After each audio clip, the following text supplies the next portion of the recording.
जरा देखना ये पता। माँ जी, ये तो हमारे घर का पता है। शुक्र है, जरा मेरे सूटकेस का ध्यान रखना, मैं अभी आई। लेकिन तुम मुझे पहचानती नहीं ना? जी लेकिन मैं पहले रिक्शा वाले को पैसे दे आऊं। लाइए, पैसे तो मैं दे आती हूँ। ये ले 20 रुपए, जितना मीटर बने दे देना। हे भगवान, शुक्र है तेरा। माँ जी, 15 रुपए 20 पैसे हो गए थे। अच्छा, आप कहाँ से आ रही हैं बताइए तो। वो कुछ मत पूछ, पहले बता तेरे पापा कहाँ गए हैं? जी वो तो काम से जरा बाहर गए हैं। और मम्मी? वो भी। अब चलिए आप अंदर बैठिए ना, वो लोग थोड़ी देर में आ जाएंगे। मुझे अनजान को घर में बिठा लेगी? क्यों? आप मुझे थोड़ी थोड़ी पहचानी सी लग रही हैं। वो कैसे? आपकी शक्ल पापा से मिल रही है। वाह बेटी वाह, बिल्कुल ठीक पहचाना। मैं उसकी माँ हूँ तो शक्ल मिलेगी नहीं क्या? सच? हाँ। माँ जी, आप मेरी दादी माँ हैं। हाँ बेटी हाँ, आ मेरे गले लग जा। दादी, ओ दादी माँ। मेरे बच्चे, तेरे मम्मी पापा कहाँ हैं? कहीं गए हैं दादी माँ। कहाँ? तेरी ससुराल? जी। क्यों? अरे वाह, तू तो शर्माने लगी। आजकल भी लड़कियां शर्माती हैं क्या? क्यों माँ जी, आप ऐसा क्यों सोचती हैं? बड़ों के सामने शर्म तो आती ही है। क्या पता भाई, आजकल तो जो ना हो सो थोड़ा है। शर्म का जमाना तो हमारा था, सामने तक नहीं जाते थे। ससुराल का कोई दिख जाए सही, बस छिप जाते थे। वो भी तो अच्छा नहीं था ना दादी माँ। उसी में तो कितने धोखे हो जाते थे, बिना देखे समझे अनमेल विवाह हो जाते थे। तू ठीक कहती है मेरी बेटी, ऐसे में धोखा तो हो ही जाता था। बिल्कुल अनजान लोगों के बीच एकदम जाना कैसा लगता होगा ना? उसका भी अपना एक आनंद था। डर नहीं लगता था? डर भी लगता था, रोमांच भी होता था। पता है, मेरे ससुर जी की चिट्ठी आती थी तो मैं उसे छू छू कर ही खुश हो लेती थी। आप चोरी से चिट्ठियां पढ़ती थी? ना ना, बिल्कुल नहीं। दूसरे की चिट्ठी पढ़ना हमारे घर में सख्त मना था। अच्छा? वैसे भी वो उर्दू में लिखते थे। बस उर्दू की चिट्ठी आई कि मैं समझ जाती थी कि चिट्ठी मेरे ससुराल की है। आप उर्दू पढ़ लेती हैं? ना, कहा था ना मैंने एक बार अपने भाई से कि मुझे उर्दू पढ़ा दो। फिर? वो बोले, हिंदी अंग्रेजी तो जानती हो, प्राइवेट चिट्ठियां लिखने के लिए एक ही जबान बची है, सो वो भी पढ़ा दी तो हमारे पास प्राइवेट कुछ भी ना बचेगा। पता नहीं क्यों दादी माँ, हर पुराना जमाना नए जमाने से नफरत करता है। क्यों बेटी, ये कैसे सोच लिया तुमने? हम लोग तो बड़ी तारीफ करते हैं नए जमाने की। लड़कियां हर काम में लड़कों से आगे निकल रही हैं, अपने पैरों पर खड़े हैं। फिर भी आपके जमाने वाली इज्जत तो नहीं मिलती उन्हें। बराबरी का सौदा करके अपने ही पैरों पर कुल्हाड़ी मार ली है हम लोगों ने। बेटी, बुरा ना मानो तो एक बात कहूं। कहिए ना। इज्जत कोई भीख मांगने की चीज नहीं है, अपने कामों से कमाई जाती है। क्यों? हमारी पीढ़ी कंधे से कंधा मिलाकर पुरुषों के साथ हर क्षेत्र में बराबरी से काम कर रही है, धन कमा रही है। फिर भी इज्जत के नाम पर तो सिर्फ शून्य ही हाथ लगाए हमें। मेरी रानी, तुझे कहां से इतने बड़े अनुभव हो गए हैं जिंदगी के? सब सुनी पढ़ी बात कहती है। सुनी पढ़ी बात में भी तो किसी के अनुभव की बात होती है ना दादी माँ। 1000-1200 कमाने वाली पढ़ी लिखी लड़की भी दहेज के कारण या घर वालों की ज्यादती के कारण जल मरती है। इसमें भी तो दोष मरने वाली का है। जिंदगी की लड़ाई दिलेरी से लड़नी चाहिए। दुश्मन को ताकतवर देखकर अपने सीने में गोली मार लेने वाले पर कभी जमाना श्रद्धा के फूल नहीं चढ़ाता। अच्छा दादी माँ, आपके जमाने में दहेज वगैरह का रोना टंटा नहीं होता था क्या? ना बेटी ना, दहेज वेज कोई नहीं मांगता था, बल्कि लड़के वाले हाथ जोड़कर खड़े हो जाते थे। विदा के समय यही कहते थे, जिसने बेटी दी उसने सब कुछ दिया। फिर भी दादी माँ, कुछ तो दिया ही जाता होगा ना लड़कियों को। क्यों नहीं, क्यों नहीं, जरूर देते थे। लड़की की जरूरत की मामूली चीजें, कपड़े, गहने, वैसे भी हम जिसे प्यार करते हैं उसे कुछ ना कुछ देना ही चाहते हैं। फिर बेटी को क्यों ना देते भला? फिर भी कुछ तो निश्चित होता ही होगा। सिर्फ निश्चित ही नहीं होता था, सारा सामान बिरादरी को दिखाना पड़ता था। उसकी लिस्ट बनती थी, पंचों के उस पर हस्ताक्षर होते थे। वाह, ये भी कोई बात हुई? अपनी ही बेटी को देने का सामान बिरादरी वालों को क्यों दिखाया भला? यही तो बात तुम लोगों की समझ में नहीं आती मेरी बच्ची। समाज को नियम में रखने के लिए बिरादरी का अंकुश जरूरी है। कोई अमीर हो जो बहुत कुछ देना चाहता हो दादी माँ, या फिर कोई गरीब हो और कुछ ना दे सकता हो, उसकी तो बिरादरी में नाक ही कट जाएगी। उसी अमीरी गरीबी पर तो बिरादरी बंधन रखती थी। अमीर को दहेज में ज्यादा देने का अधिकार नहीं था। पता है, मेरे पिताजी तो शहर में रहते थे। उन्होंने शौक से कुछ फर्नीचर बनवाया। अच्छा, लेकिन पंचों ने रोक दिया, नहीं देने दिया। वाह, ये भी खूब रही। क्यों भला? पंचों का कहना था कि इस तरह अमीरों की देखा देखी गरीबों की बेटियां कौन ब्याहेगा। गरीबों की बेटियां तो वैसे भी कोई नहीं ब्याहता दादी माँ। तब सबकी बेटियां बराबरी से ब्याही जाती थी। बिरादरी वाले गरीब भाई की बेटी का दहेज जुटा दिया करते थे। बेटों को धन दे देने का ये भी एक ढोंग रहा होगा। ऐसी बात नहीं थी मेरी बेटी। बेटियों को तो सारी उम्र क्या, उनके बच्चों तक को भी हमेशा मिलता रहता था। मायके से जुड़े रहने का ये भी एक तरीका था। दादी माँ, जायदाद की हिस्सेदार भी तो नहीं होती थी बेटियां। आप ही बताइए, भाई भावजों ने दे दिया, बस उनकी दया पर ही लेना पड़ता होगा उन्हें। जायदाद के हिस्सेदार बनकर ही तो झगड़े फसाद बन गए हैं आजकल। वो कैसे दादी माँ? आजकल जरूरतें तो इतनी बढ़ गई हैं कि पूछो मत।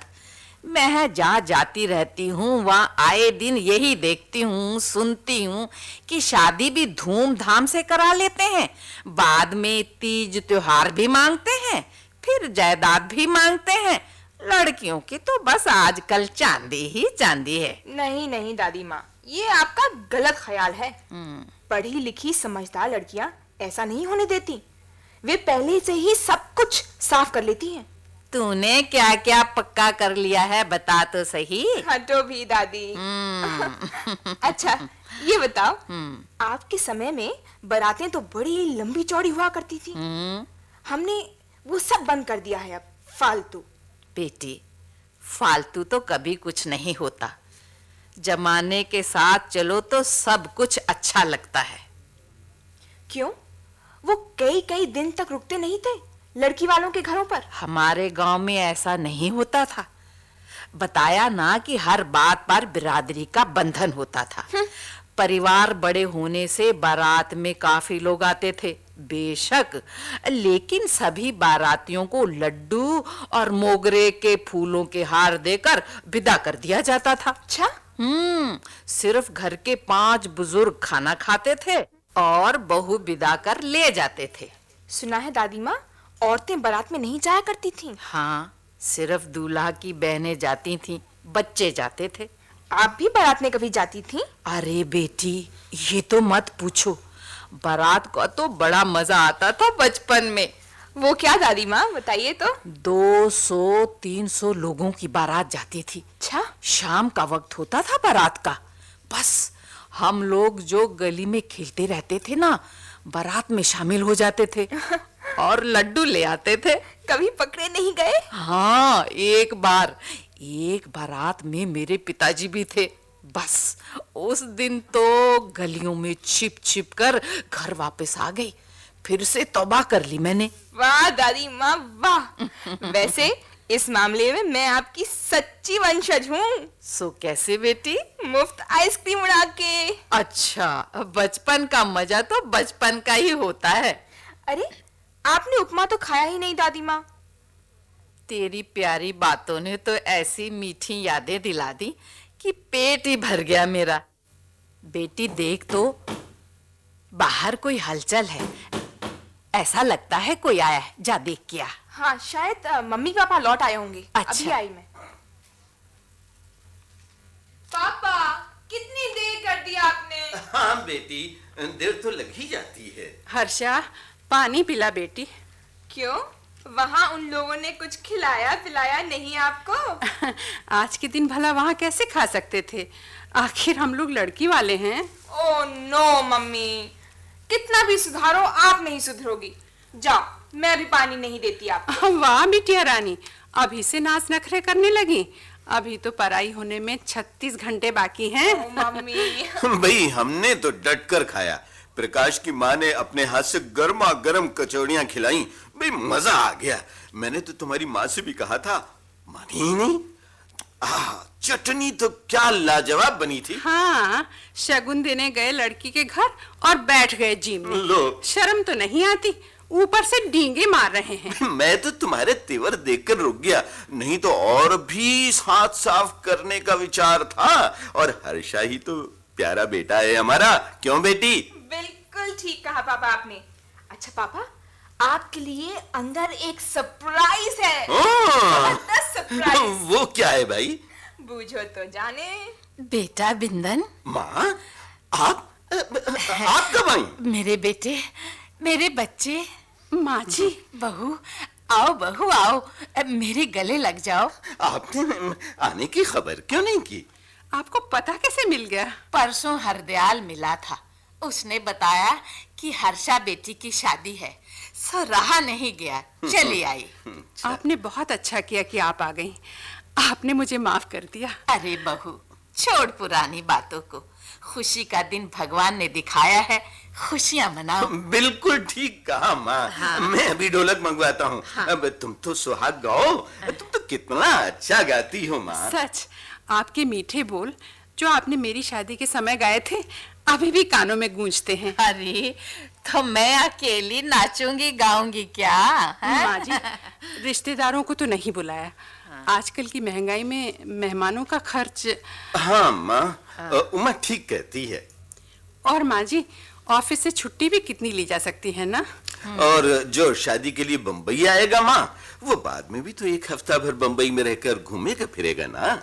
आजकल घर भी तो छोटे छोटे हैं। पानी के ऊपर से तकलीफ। वो सब बातें तो ठीक हैं, लेकिन बहन बेटियां सब कब इकट्ठे हों? क्या करें, जमाने के साथ साथ बदलना तो पड़ता ही है। हमारे समय में तो एक एक महीना बेटियां आकर रहती थीं, गाना बजाना हंसना बोलना, लगता था शादी का घर है।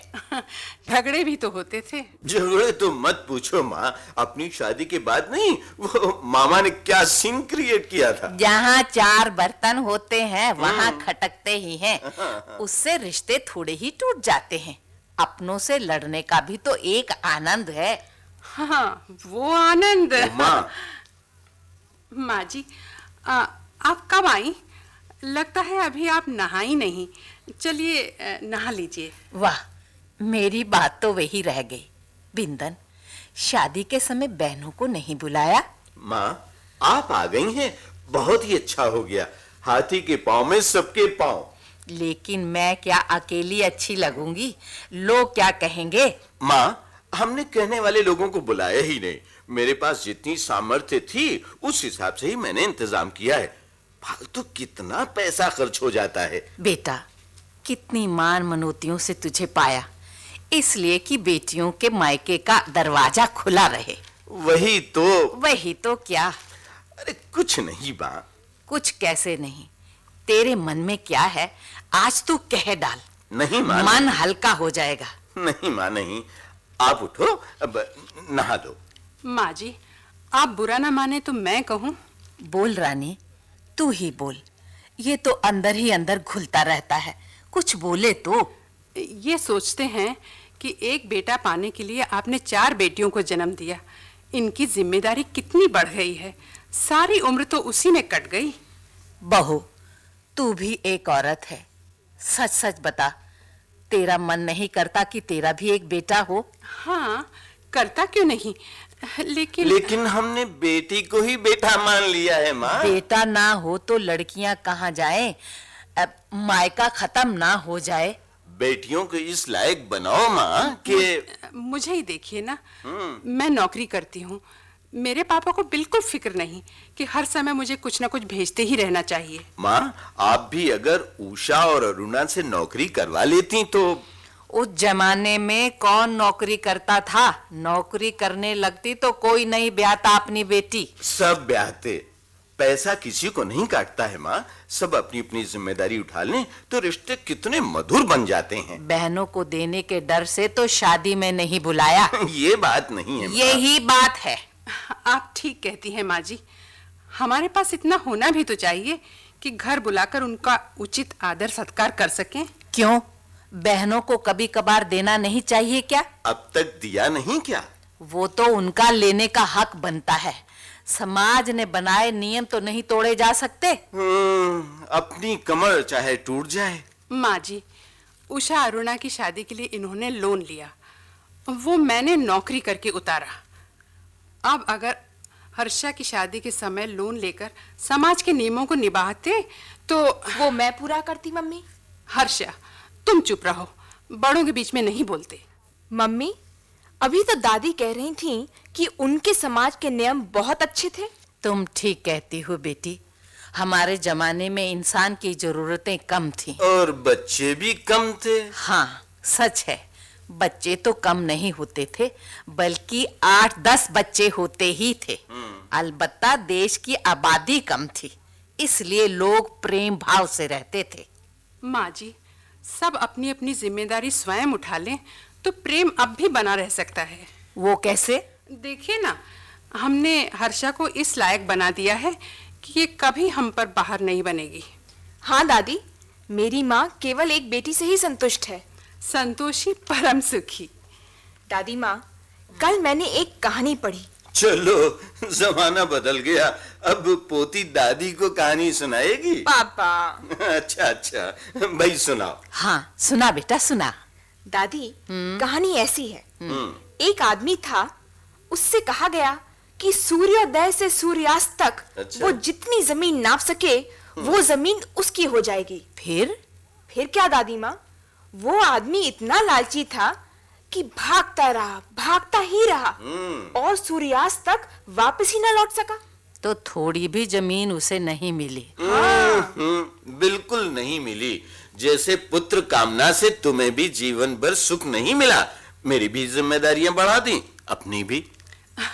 बहू पाकर उसका भी सुख नहीं मिला आपको। माँ, तुम नहीं जानती तुम्हारी बहू कितनी अच्छी है। हाँ, आप मस्का लगाने से बाज नहीं आओगे। नहीं बहू, मस्का नहीं लगा रहा, सच कहता है। तुम उसकी मदद ना करती तो कहीं का ना रहता बेचारा। वाह माँ वाह। तब तो गुस्से में। सुबह का भूला शाम को घर आ जाए तो उसे भूला नहीं कहते। चल, मैंने अपनी गलती मान ली। अब तो बहनों को शादी के लिए बुला ले। माँ, आप मुझे गलत समझ रही हैं। मैंने किसी नाराजगी के कारण नहीं बुलाया, ऐसी बात नहीं है। फिर? सबके रहने का इंतजाम करना, फिर खर्च करना। पगले, ये लेना तो लड़कियों को फिक्स डिपॉजिट के सूद की तरह मिलता है। मायके से नाता जुड़ा रहता है। फिक्स में क्या क्या सिवाय जिम्मेदारियों के रही रिश्ते जुड़े रहने की बात, वो तो मैं प्रकाश और हर्षा को बारी बारी से सबसे मिलने भेजने ही वाला था। तब खर्चा नहीं होगा? दादी माँ, वो खर्चा तो मैं करूंगी। बेटी होकर? दादी माँ, बेटी ये शब्द भूल जाइए आप। हमारा संविधान हमें समान अधिकार देता है ना, तो फिर समाज को भी देना पड़ेगा। माँ जी, हर्षा ठीक कहती है। आपके जमाने में छोटी छोटी लड़कियों की शादी कर दी जाती थी, इसीलिए शादी के बाद भी माँ बाप उसकी देखभाल करते रहते थे। दहेज के रूप में जरूरत का सामान भी देते थे, ताकि नए घर में जाकर लड़की को कुछ मांगना न पड़े। जैसे जैसे जरूरतें बढ़ती गईं, वैसे वैसे दहेज बढ़ता गया। लेकिन हमारी पीढ़ी इस सुरसा के मुख को बंद कर देगी। वो कैसे बेटी? स्वयं समर्थ बनकर हर पीढ़ी की अच्छाइयां लेकर ही हम आगे बढ़ सकेंगे। अच्छा, अब बिंदन जी। आज शगुन में क्या दे आया है? 1 से 1 रुपए, 1 किलो मिठाई चल। और 1 नारियल। बहुत झूठा है। इतना तो आजकल लोग पड़ोसियों को भी दे देते हैं। अम्मा, ये ठीक कह रहे हैं। आपके समय में भी तो 1.25 रुपया नारियल दिया जाता था। काल चक्र गोल घूमता है दादी माँ। और पृथ्वी के सूर्य के सामने आने पर प्रकाश होता है।